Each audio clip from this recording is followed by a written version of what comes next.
Kami siya tapos nakuhaan kani ketchup.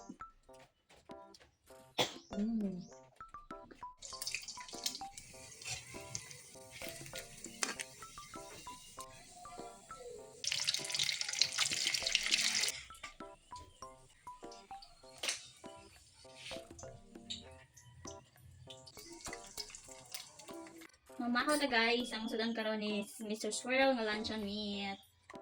Lami kayo ni siya guys. Ang among gi-order kay kanilang 198 grams. Ano yung sudan karon? So, lami ka siya prituhon. Perfect na siya pang snacks. Sudan, no?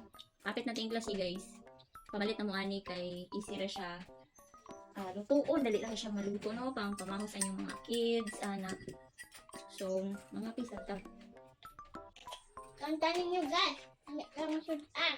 Dali lang kayo lutoon ka. Uwi sa una pag-uman ka.